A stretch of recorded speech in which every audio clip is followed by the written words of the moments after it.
Hi friends, నమస్తే. ఈరోజు మిరియాల చారు చూపించబోతున్నాను. అలాగే చారు పొడి ఎలా ప్రిపేర్ చేసుకోవాలో కూడా చూపిస్తాను.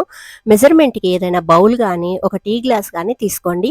2 గ్లాసులు ధనియాలు తీసుకుంటే, అదే గ్లాస్‌తో 1 గ్లాస్ జీలకర్ర, హాఫ్ గ్లాస్ మిరియాలు, 1 గ్లాసు కందిపప్పు, పావు గ్లాస్ మెంతులు, కొద్దిగా ఉప్పు, ఇంగువ తీసుకోవాలండి. ఇవన్నీ ఫ్రై చేసుకొని పొడి చేసుకోవాలి. ముందుగా మనం చింతపండు కొద్దిగా నానేసి పెట్టుకుందామండి చారు తయారు చేసుకోవడానికి. కొద్దిగా చిన్న నిమ్మకాయ సైజ్ అంతా చింతపండు తీసుకొని నానేసుకోండి. నేను కొద్దిగా క్వాంటిటీతో చేస్తున్నాను కాబట్టి కొద్దిగా చింతపండు తీసుకున్నాను. అది ఎక్కువ కావాలంటే ఇంకొంచెం తీసుకొని నానబెట్టుకోవాలండి. ఇప్పుడు మనం చారు పొడి ఎలా ప్రిపేర్ చేసుకోవాలో చూసేద్దాం. మా అత్తయ్య గారు ఫ్రై చేసి ఇస్తున్నారండి.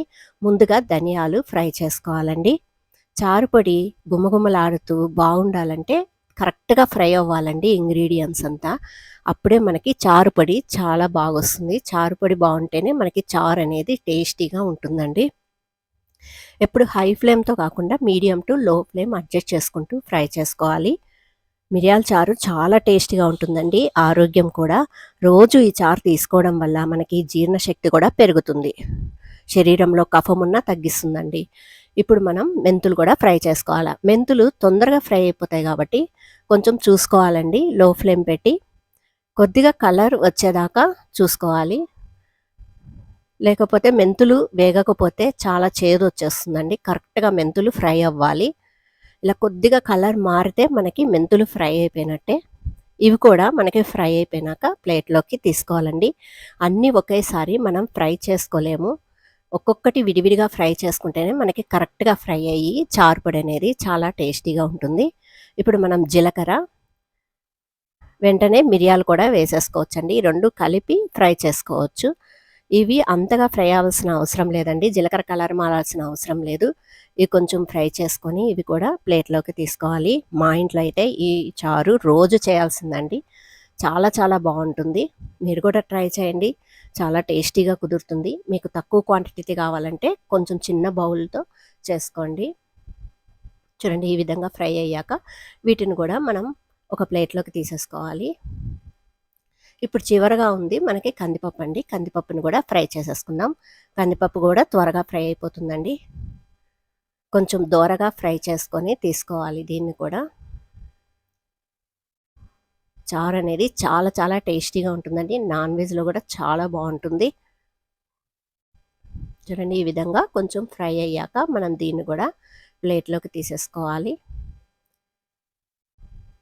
పర్ఫెక్ట్‌గా ఫ్రై అయిపోయిందండి. ఇప్పుడు దీన్ని కూడా ప్లేట్‌లోకి తీసేసుకోవాలి. ఇప్పుడు మనం కల్లుప్పు తీసుకోవాలండి కొంచెం. ఆ వాసన అనేది చాలా బావుంటుంది. కల్లుప్పు తీసుకోవాలి. కొద్దిగా ఇంగువ తీసుకోవాలి. ఇంగువ దీంట్లో అయినా వేసుకోవచ్చు. మనం చారు ప్రిపేర్ చేసుకునేటప్పుడు కూడా మనం ఇంగువ అనేది ఏసుకోవచ్చండి. ఎలా అయినా చేసుకోవచ్చు. ఇవన్నీ కూడా బాగా మిక్స్ చేసుకోవాలండి. మిక్స్ చేసుకొని బాగా చల్లారనిచ్చినాక మనం మిక్సీ పట్టాలండి. పొడి చేసుకోవాలి. మా అత్తయ్య ఫ్రై చేసి ఇచ్చేసారండి. నేను మరి చారు పొడి ప్రిపేర్ చేసేస్తున్నాను. మిక్సీలో అంతా ఒకేసారి కాకుండా కొంచెం కొంచెం వేసుకొని పొడి చేసుకోవాలి. ఈ పొడి మరీ మెత్తగా ఉండాల్సిన అవసరం లేదండి. కొంచెం బరకగా వచ్చినా బావుంటుంది. జల్లించుకోవాల్సిన అవసరం కూడా లేదండి.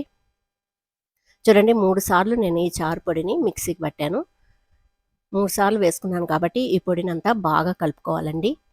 మనం ఎప్పుడైనా సడెన్‌గా చారు పెట్టుకోవాలంటే మనకి పొడి ఇలా రెడీగా ఉంటే తొందరగా పెట్టేసుకోవచ్చండి. లేకపోతే పొడి ప్రతిసారి చేసుకోవాలంటే కొంచెం ఎక్కువ టైం తీసుకుంటుంది. ఇలా స్టోర్ చేసి పెట్టుకుంటే మనం తొందరగా చేసేసుకోవచ్చు. ఒక ఎయిర్ బాక్స్‌లో గానీ, ఒక స్టీల్ బాక్స్‌లో గానీ స్టోర్ చేసుకోవచ్చండి. నేను స్టీల్ బాక్స్‌లో తీసుకున్నాను. చూడండి చిన్న గ్లాసే నాకింత పొడయ్యింది. ఇప్పుడు మనం ముందుగా చింతపండు నానేసుకున్నాం కదండీ! ఆ చింతపండుని కొద్దిగా మెదుపుకొని మనము రసాన్ని తీసుకోవాలండి. చింతపండుకు బదులుగా నిమ్మకాయ అయినా తీసుకోవచ్చండి. నిమ్మకాయ చారు గూడా చాలా బావుంటుంది. ఒక హాఫ్ బద్ద నిమ్మకాయ తీసుకున్నా సరిపోతుంది. ఇలా మనము రసాన్ని తీసి పక్కన పెట్టుకోవాలి. ఇప్పుడు ఇంకొక గిన్నెలో మెత్తగా ఉన్న టమోటాను తీసుకోవాలండి. ఒక పెద్ద టమోటాను తీసుకున్నాను. చిన్న టమోటా అయితే 2 తీసుకోండి. అలాగే కొత్తిమీర కాడలతో సహా తీసుకోండి. చాలా బావుంటుంది. ఫ్రెష్‌గా ఉన్నది మాత్రమే తీసుకోండి. అలాగే టమోటా పాడవకుండా ఉండేది మాత్రమే వేయాలి. కొంచెం కానీ డ్యామేజ్ అయిందంటే చారంతా బావుండదండి. ఫ్రెష్‌గా ఉన్న టమోటాని మాత్రం తీసుకోండి. వీటన్నిటిని కొద్దిగా ఉప్పేసుకొని బాగా మెదుపుకోవాలండి. చూడండి ఈ 3 ఫ్లేవర్స్ కూడా బాగా పట్టాలి. ఇలా బాగా మెత్తగా మెదుపుకున్నాక మనకి పైన తొక్కనేది వస్తుంది కదండీ టమోటాకి. ఆ తొక్కనేది మనం సెపరేట్ చేసేసుకోవచ్చు. మనకదేం అవసరం లేదు. గుజ్జును మాత్రం బాగా మెదుపుకొని తీసుకోవాలండి. చింతపండు కాకుండా నిమ్మకాయతో అయినా చాలా టేస్టీగా ఉంటుంది. నిమ్మకాయ హాఫ్ బద్దు పిండుకున్నా సరిపోతుంది. ఇప్పుడు మనం దీంట్లోకి చింతపండు రసాన్ని మిక్స్ చేసేసుకుందాం.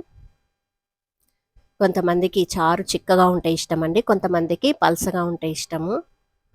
మనం చిక్కదనాన్ని బట్టి మనం వాటర్ అనేది పోసుకోవాలి. ఒక గ్లాస్ వాటర్ పోసుకున్నాక పావు స్పూను పసుపు వేసుకుంటున్నానండి.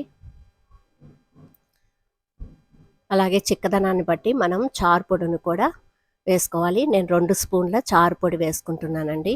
ఎక్కువ క్వాంటిటీ అయితే ఇంకొంచెం పడుతుంది. మిరియాలు ఘాటు కాబట్టి మరీ ఎక్కువ అవసరం లేదండి. ఇలా 2 స్పూన్లు వేసుకున్నాక మరొక గ్లాసు నీళ్లు పోసుకుంటున్నాను. ఇప్పుడు మనం ఇలా పెట్టుకోవాలండి. పక్కన పెట్టేసుకొని స్టవ్ మీద కడాయి పెట్టుకొని ఆయిల్ పోసుకోవాలండి. కొద్దిగా ఆయిల్ సరిపోతుంది. మనం ఇప్పుడు పోపు దినుసులు వేసుకోవాలి.